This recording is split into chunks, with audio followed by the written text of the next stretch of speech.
Welcome to Two Vintage Sports Guys, talking sports, collectible cards, and whatever else is on our mind. This is Joe Randacci, tossing it over to my partner. Hello, everybody. Sorry, that was a bad impression. Paul Gallagher. I'm in Atlanta doing a Harry Carey imitation for the inaugural opening day tribute, March 25th, 2026. Here we go. All right, so we got tonight is the kickoff game, as mentioned, 8 o'clock Eastern time. We have the New York Yankees visiting the San Francisco Giants. What's your thoughts on that? Well, I don't like the Yankees, and so I'll root for the Giants, I guess. Well, Yeah. but it's a great game. I mean, everybody's excited. I'm excited. Baseball's finally here. The games now count. We have a whole bunch of stuff going on. So, in honor of that, I went out. I think last time I talked to you about buying some box of Heritage cards. So I'm sitting here sorting through those, taking out the good ones that I like. So I'm excited.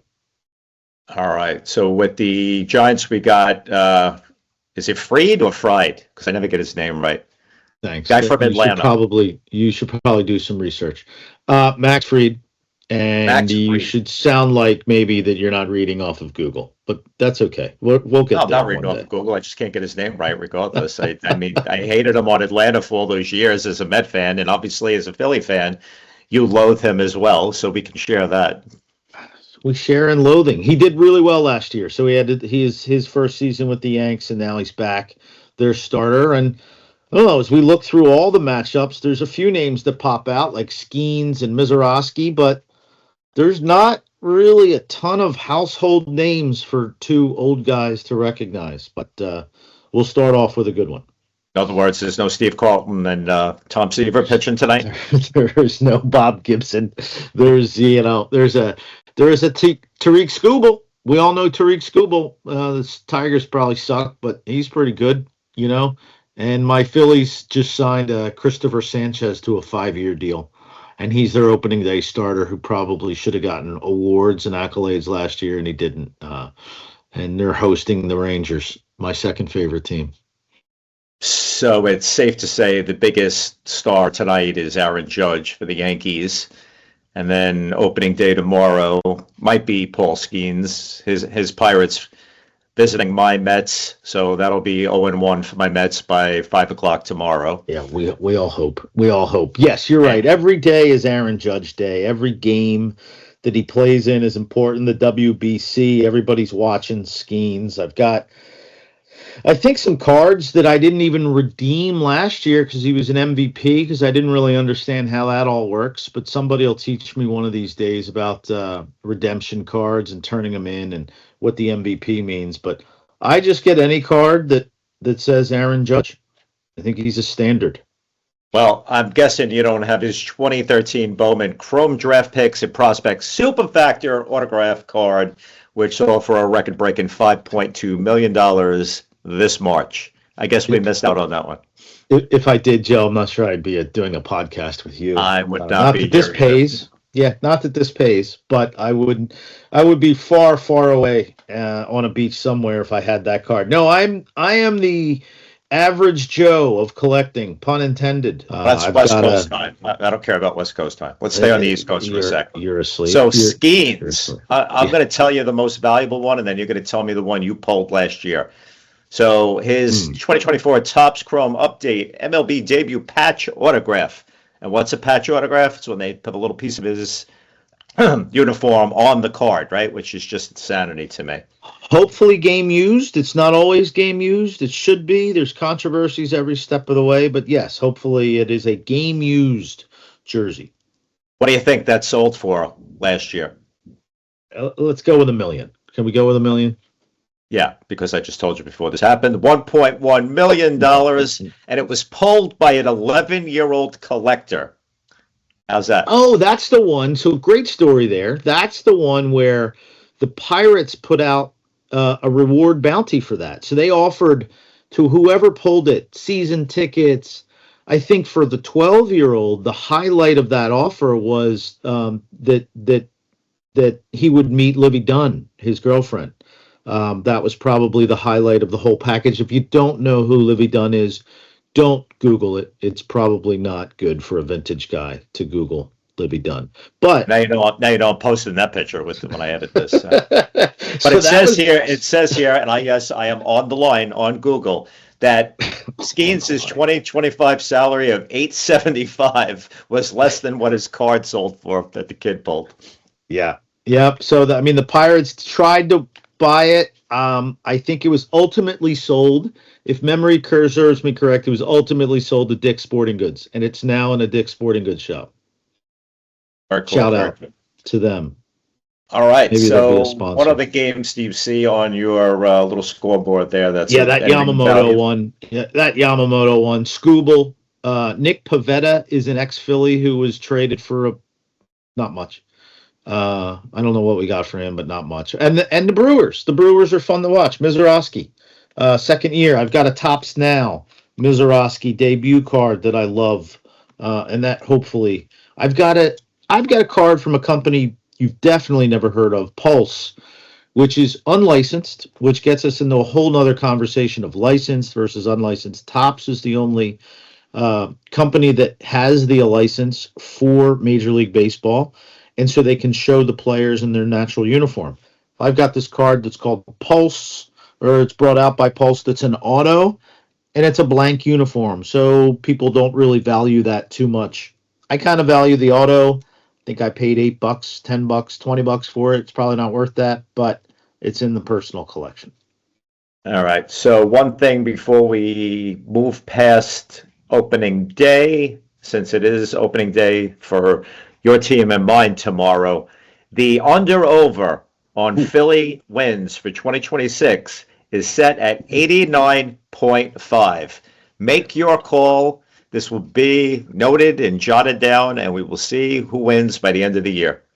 89.5. You going under or over? I have to go over because I have to pick them to get to the World Series again. So over. Okay, does your friend Google tell me how many wins they had left? Make it even. Let's talk more insanity. The Mets 2026 projected win total is higher at 90.5.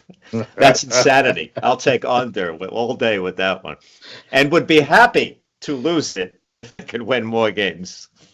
So I will bet you a lunch for that. You are winning. You are winning. Last year the Phillies won 96, so I'm going to take the over again. That's a good one. I love that. I can't believe them. Last year. Who knocked you out? First round? I don't talk about it. We're not talking about it. Let's move on. All righty.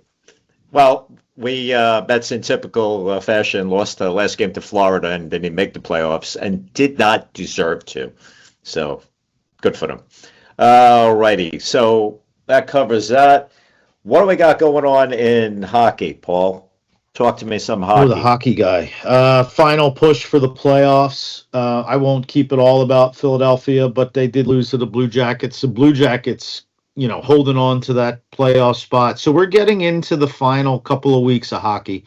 All the mainstays are there. You're not that you're a Ranger fan, but they fell through the floor. Trades have been made. Houses have been cleaned. Now we just wait on, Austin Matthews and where he goes next year and stuff like that. But we're winding up. We'll see who's who and what's what.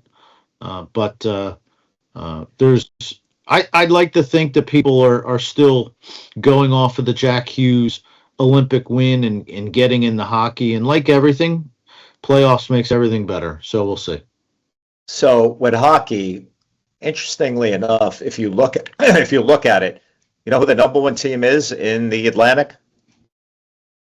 No.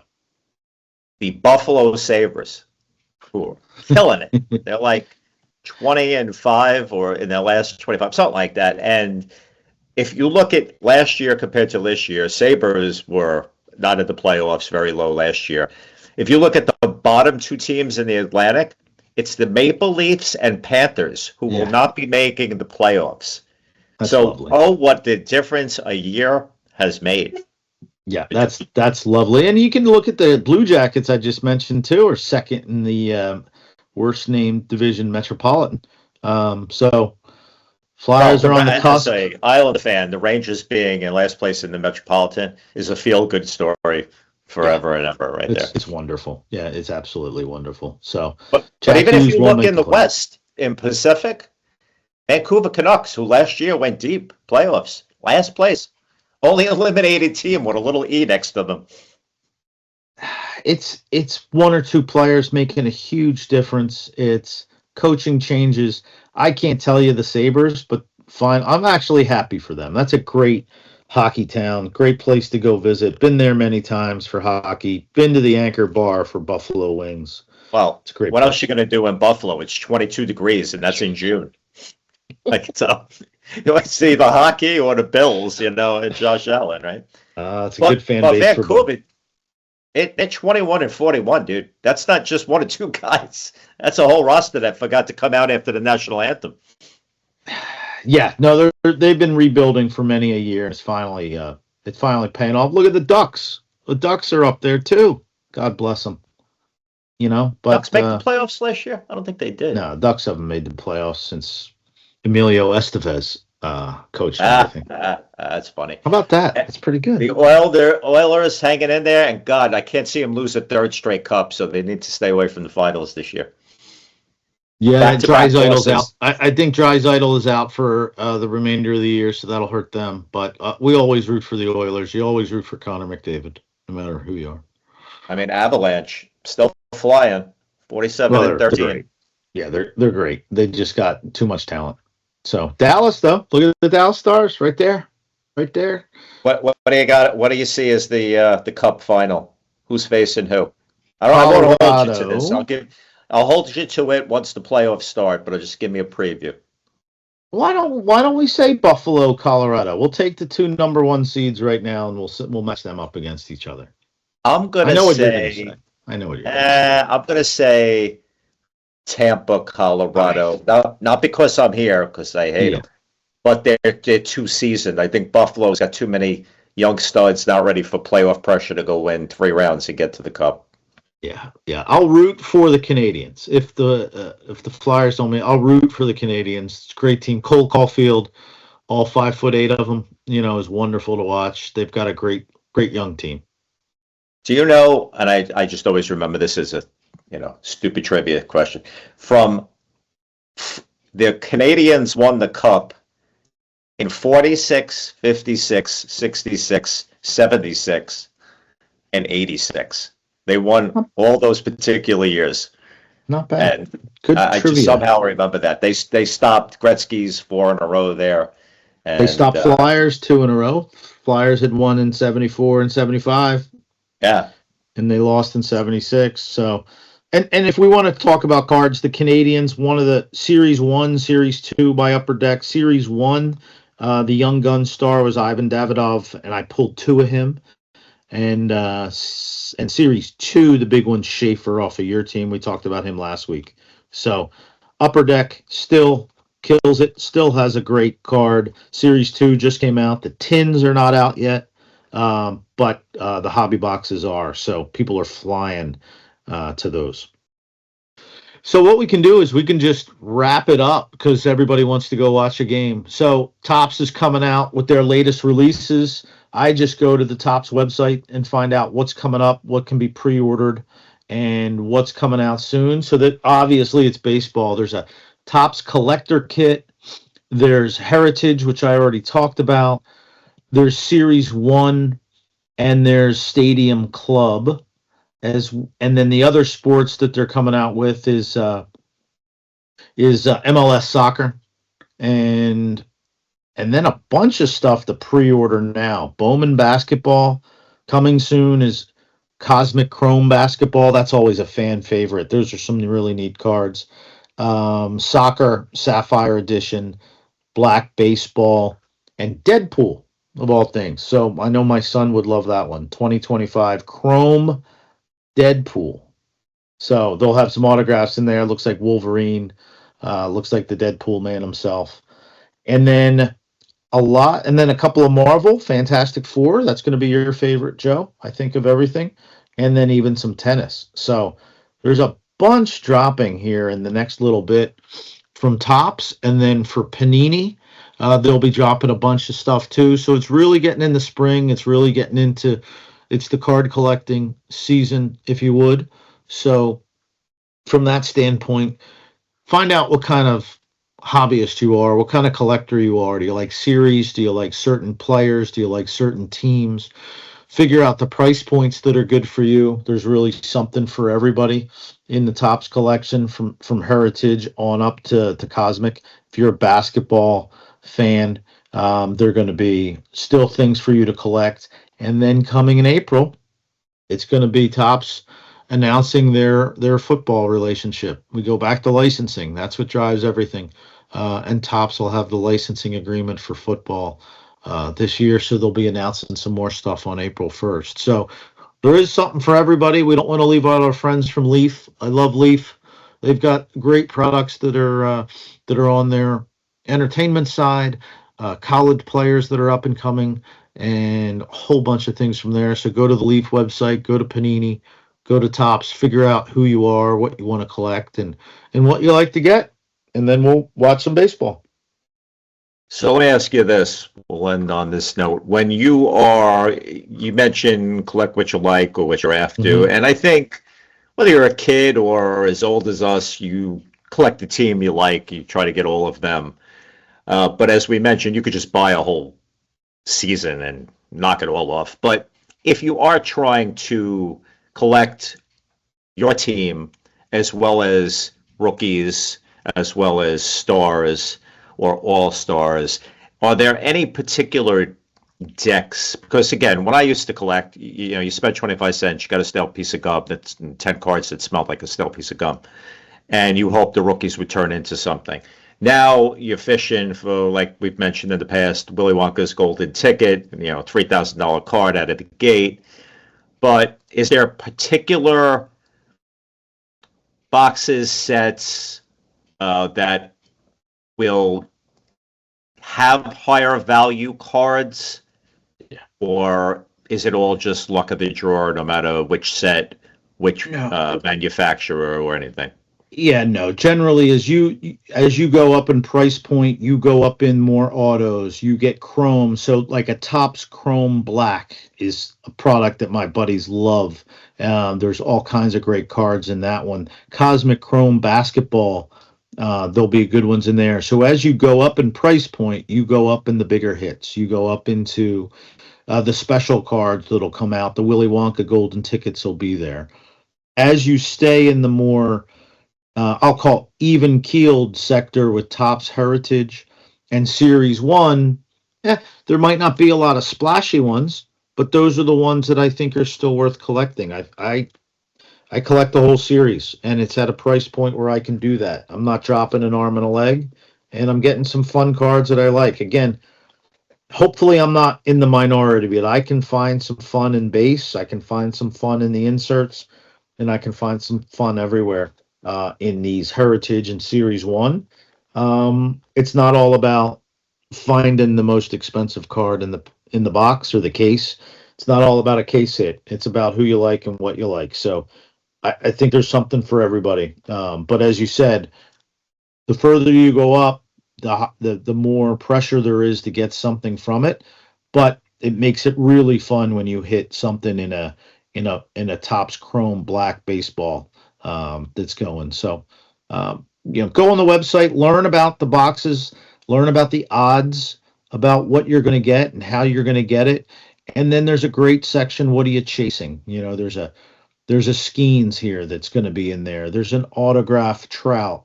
There's we talked about Judge home field cards. So I like going to the sites and finding out more about the collection. That way you're more knowledgeable. That way you know what you're looking at and what you're going for.